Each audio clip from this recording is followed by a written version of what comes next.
Bonjour à tous, nous sommes maintenant dans les notes de cours d'air à la page 13. Donc, je vous rappelle la classification des solides. Nous avons prisme et pyramide qui sont deux types de polyèdres. Et pour les corps ronds, nous avons cylindre, boule ou cône. On va commencer par revoir les prismes. Donc, pour les prismes, ce qui est très important, c'est être capable d'identifier les bases. Donc, les bases. Les bases dans un prisme, elles sont isométriques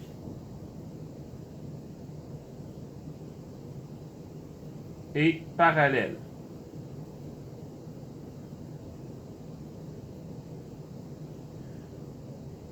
Donc, les deux bases dans votre prisme, elles sont isométriques et elles sont parallèles. Et la deuxième chose qui est très importante, les autres faces sont des rectangles. Donc, dans un prisme droit, vous allez avoir deux bases. Les deux bases, elles doivent être isométriques et parallèles. Par exemple, ici, on voit que les deux carrés sont isométriques et parallèles. Et c'est très important que toutes les autres faces, ce soient des rectangles. Donc ici, quelles sont mes bases? Mes bases ici, c'est les deux triangles. Ici, quelles sont mes bases? Les bases, c'est les deux triangles aussi.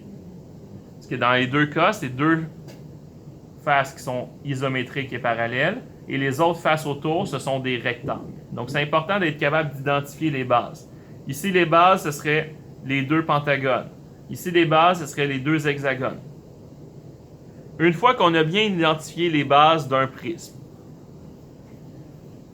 la formule, c'est que l'aire totale, c'est l'aire latérale plus 2 fois l'aire de la base. L'aire de la base d'un prisme, ça dépend.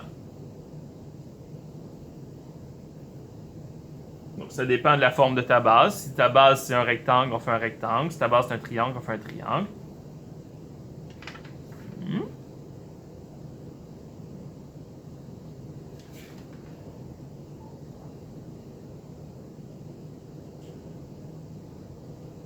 L'aire latérale, c'est périmètre de la base fois la hauteur du prisme. Et l'aire totale, ben, on l'a déjà écrit ici. Si on peut y barrer, on l'a déjà écrit l'aire totale ici. Donc ici, on va trouver l'aire totale, mais avant ça, je viens de me rendre compte de quelque chose. Dans l'autre cours, dans l'autre révision, quand on avait fait la révision des aires, on avait oublié de nommer l'aire des polygones. Donc on va le noter la page avant, c'est important.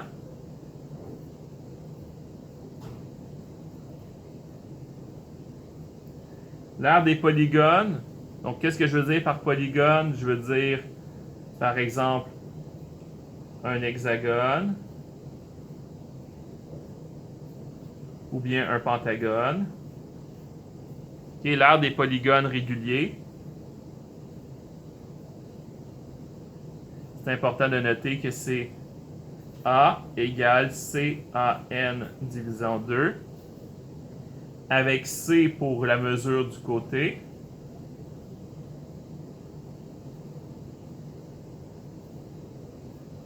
Avec apothème qui est le A, et avec le nombre de côtés qui est le N. Donc on a oublié de noter que l'aire du polygone régulier, c'est CAN divisé en 2. Donc notez-le s'il vous plaît, la page d'avant. Donc l'aire d'un polygone régulier. Et l'apothème, c'est quoi? C'est la mesure ici, qui relie le centre de votre polygone avec le côté avec un angle de 90 degrés. Parfait, c'est des questions pour ça, vous viendrez me voir. Donc, on va pouvoir poursuivre.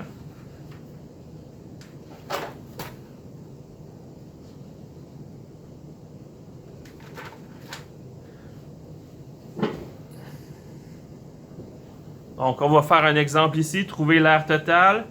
Je vais identifier mes bases. Donc, ma base, on va dire que je dis que c'est ces deux faces-là ici, les bases.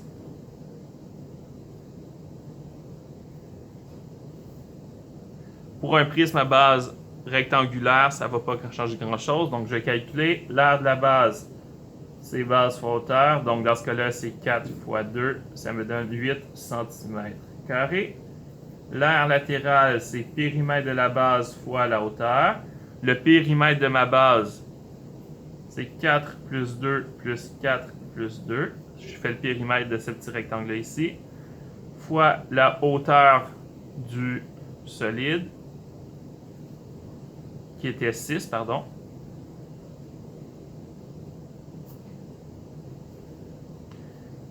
« 4 plus 2, 6. 6, ça avait 12. 12 fois 6, 72 cm². Et donc, l'aire totale, c'est l'aire latérale plus 2 fois l'aire de la base.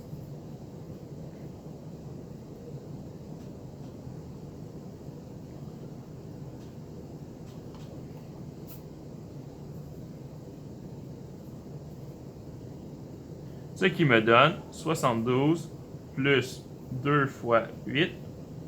2 fois 8, 16. 72 plus 16, 88 cm². Et ça me fait penser que j'ai oublié quelque chose d'important. Qu'est-ce que c'est la hauteur dans un prisme? Bien, la hauteur, on va le noter ici, dans un prisme, la hauteur est la distance entre les bases. Donc, si on regarde tous mes exemples ici, la hauteur, ce serait la distance entre les bases. Donc, ce serait ça ici. La hauteur dans lui, ce serait ça ici. La hauteur dans lui, ce serait ça ici. C'est la distance entre les bases. La hauteur dans lui, ce serait ça ici. C'est la distance entre les bases. La hauteur dans lui, ce serait ça ici. C'est la distance entre les bases. Donc, la hauteur, c'est toujours la distance entre vos deux bases. Parfait. Ça va donc à la prochaine page. Ça, c'est censé être toute la révision de l'année passée normalement. L'aire d'un cylindre droit. Donc, l'aire totale, pas besoin de la réécrire, on l'a déjà écrit. Hein. C'est l'aire latérale plus 2 fois l'aire de la base. L'aire latérale, c'est 2 fois pi fois rayon fois la hauteur h. Et l'aire de la base, c'est pi fois rayon exposant 2. Donc, si je fais un exemple, trouver l'aire totale, le rayon mesure 6 cm et la hauteur 12. On va commencer. Aire latérale, c'est égal à 2 fois pi fois rayon fois h. Donc, en dessous, je vais écrire aire latérale égale 2 fois pi. Le rayon, dans ce cas-là, c'est 6. Et la hauteur, 12.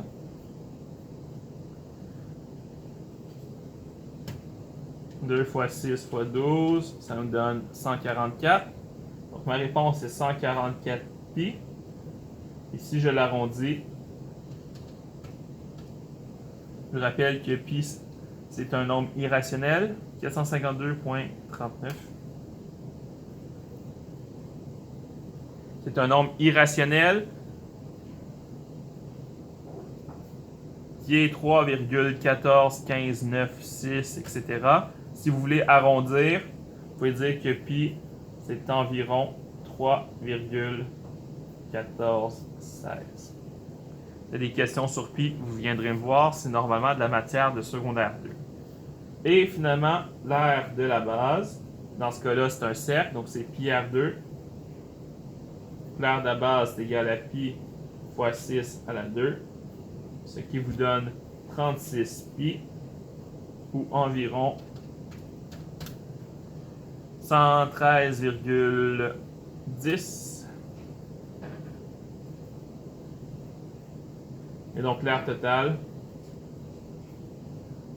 c'est égal à l'aire latérale plus 2 fois l'aire de la base, c'est-à-dire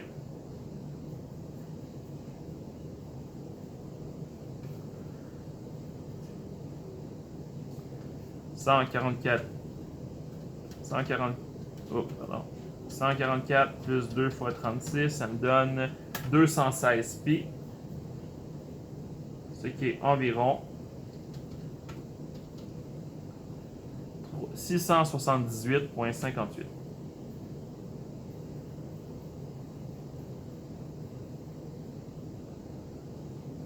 Ma réponse, l'air, c'est environ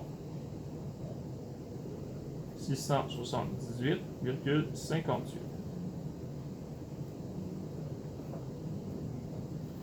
Maintenant, l'aire d'une pyramide droite. Donc, l'aire totale, c'est l'aire latérale plus l'aire de la base. On va écrire 2 fois l'aire totale. L'aire latérale, qu'est-ce que c'est? C'est périmètre de la base fois apothème divisé en 2. Tandis que l'aire de la base, ça dépend de votre forme. Donc, si on identifie les formes ici, on a ça ici. On appelle ça une arête.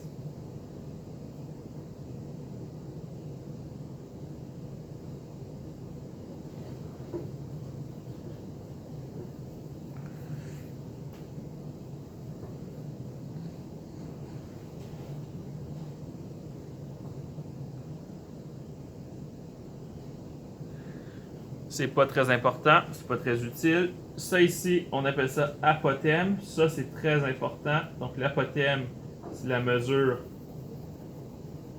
ici, à 90 degrés. Et la hauteur, c'est au centre, comme ça. Donc, il y a une très grande différence entre l'apothème de la face, qui est utilisée dans l'air, et la hauteur qui va être utilisée dans le volume. Donc, on va calculer ici que l'aire totale de la pyramide, on veut la trouver. On sait que c'est une base hexagonale à 2 cm de côté. Et on a la hauteur. Et on a l'apothème de la base. Bon. Qu'est-ce qu'on va faire? Premièrement, il faut qu'on trouve l'apothème. Donc l'apothème, c'est la mesure ici comme ça. Il faut qu'on trouve apothème. On ne le connaît pas. Par contre, on sait que je peux faire un triangle comme ça. À partir du centre. Comme ça. Ça fait un triangle rectangle. Si je redessine mon triangle rectangle,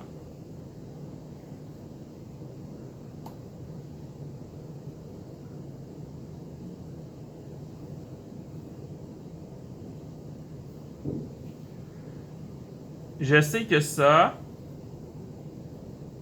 c'est quoi? C'est l'apothème de la base. Donc, ça mesure racine carrée de 3. La hauteur, c'est racine carrée de 97. Et moi, je cherche apothème. Donc, pour ce faire, je vais utiliser Pythagore. Donc, A au carré plus B au carré égale C au carré. Je sais que racine de 97 à la 2 plus racine de 3 à la 2 est égal à C au carré. Ça va me donner 97 plus 3. Parce que racine carrée et exposant 2, ça s'annule. Il me reste donc 100 égale C au carré. Et donc 10 est égal à C. Donc mon apothème de la pyramide est égal à 10 cm. Parfait. J'ai maintenant l'apothème de la pyramide. Je vais pouvoir trouver l'aire totale. Donc l'aire latérale, c'est égal à périmètre de la base fois apothème sur 2. L'aire latérale, c'est le périmètre de la base 2 fois 6, ça donne 12. Fois l'apothème de la pyramide divisé en 2, ça me donne 60 cm² pour l'aire latérale. L'aire de la base, c'est C en N divisé en 2.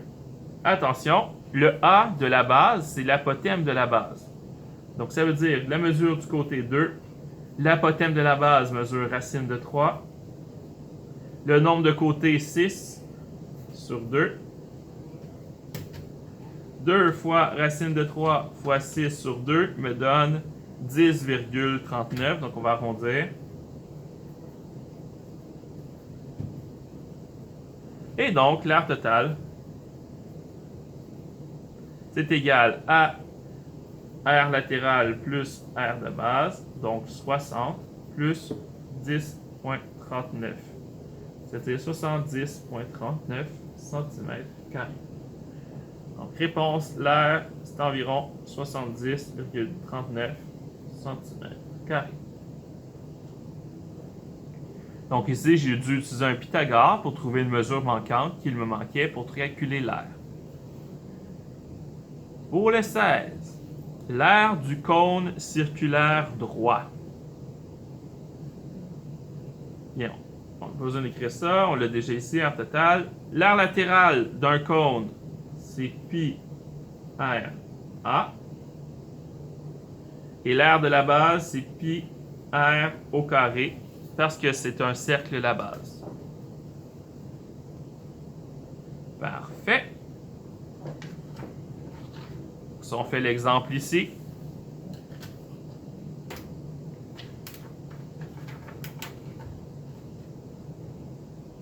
Calcule l'aire totale du cône. Donc l'aire latérale, c'est égal à pi r a. Donc l'aire latérale, c'est pi fois 4 fois l'apothème qui est racine de 65. Non. Racine de 65, c'est la hauteur, pardon.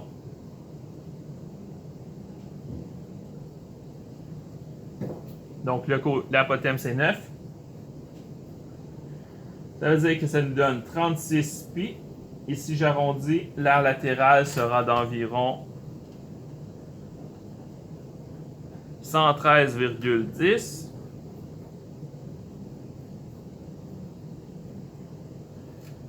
Ensuite, l'aire de la base, c'est pi R2, donc c'est pi fois 4 à la 2. Ça me donne 16 pi, ce qui est environ 50,27. Donc l'aire totale, c'est tout simplement 30 aire latérale plus aire de base, ce qui me donne 36 pi plus 16 pi. Ça me donne 52 pi. Et si on veut absolument l'avoir en décimale, on peut l'arrondir à 163,36.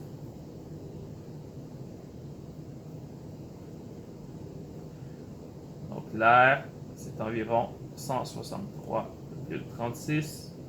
36, pardon.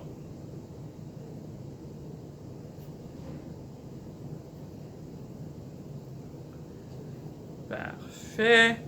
Maintenant, l'aire de la sphère et de la boule. Si vous voulez, vous avez le droit de mettre la réponse en pi à la fin et de dire c'est 52 pi cm², ça serait bon aussi. La sphère est l'ensemble des points égale distance du centre d'une surface. Cette distance est la mesure du rayon. On ne peut la développer, donc tu ne peux pas prendre une boule puis la déplier sur une feuille de papier. Si tu es capable de faire ça, félicitations, tu viens de briser les mathématiques puis de révolutionner le monde. Okay? Donc, c'est pas possible de prendre une boule puis la déplier en une seule feuille de papier. La boule est l'ensemble des points situés à une distance du centre inférieure ou égale. Donc, la boule, c'est le volume à l'intérieur.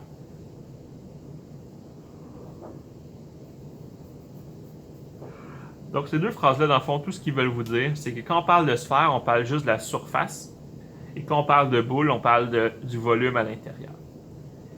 Et la formule, c'est 4 pi R2. Si je le calcule ici, l'air, c'est 4 fois pi rayon exposant 2. Donc l'air, c'est égal à 4 fois pi fois 3,5 à la 2. 4 fois 3,5 à la 2 me donne 49. Donc c'est 49 pi. Donc je pourrais très bien dire que l'air, c'est 49 pi cm². Si on veut l'arrondir, on peut aussi 153,94. Voilà, aussi simple que ça. Une demi-sphère, par contre. Comme je n'ai pas toute la sphère au complet, mais que je dois fermer la surface ici, je dois faire la moitié d'une sphère. Donc, au lieu de 4 pi R2, c'est la moitié. Puis après ça, je dois fermer ma forme. Donc, la moitié de la sphère, ça va être 2 pi R2. Et comme je dois refermer le dessus ici, ça c'est un cercle, un disque, donc c'est pi R2. Tout simplement. Donc, si je fais l'aire de la demi ici, ça va être tout simplement 3 pi R2. Donc, ici, je vais tout simplement trouver que c'est 3 fois pi fois 3 à la 2, ce qui va me donner 27 pi. Donc, notre réponse ici, ce serait l'aire qui est égale à 27 pi centimètres carrés. Et si je veux l'arrondir, «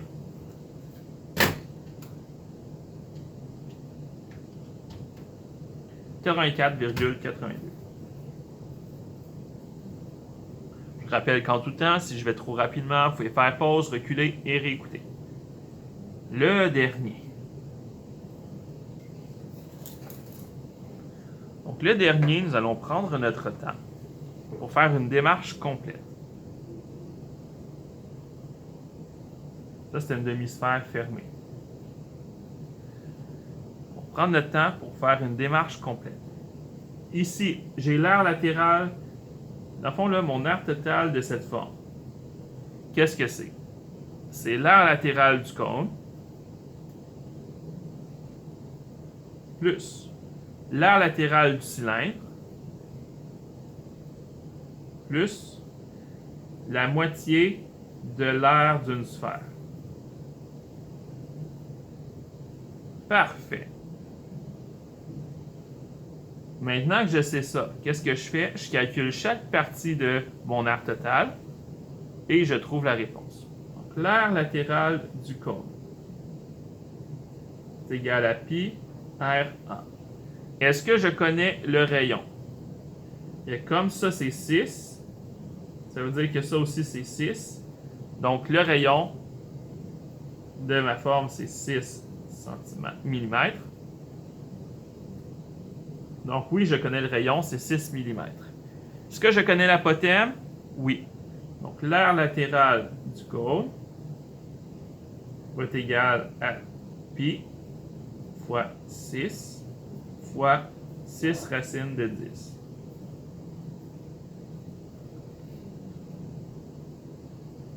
« 6 fois 6 fois racine de 10, ça donne ça, fois pi, 357, de ça arrondi,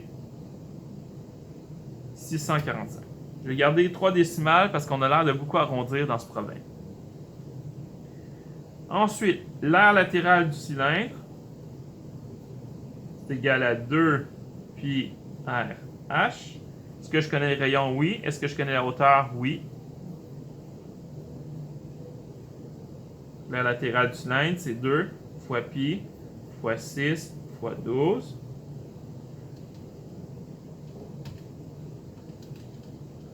Ça donne environ 452,3389.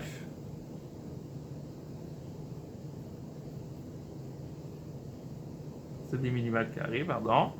Et finalement, l'aire de la sphère, en fait, la moitié de l'aire de la sphère, c'est égal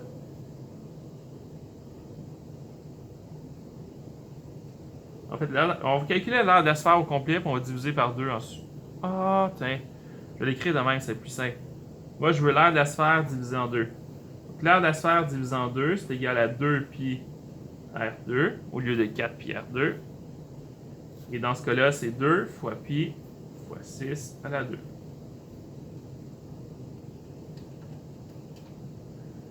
Ça donne environ 226,195 mm².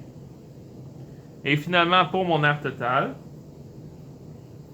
Je vais faire le total de tout ça. Donc 357,645 plus 452,389 plus 226,195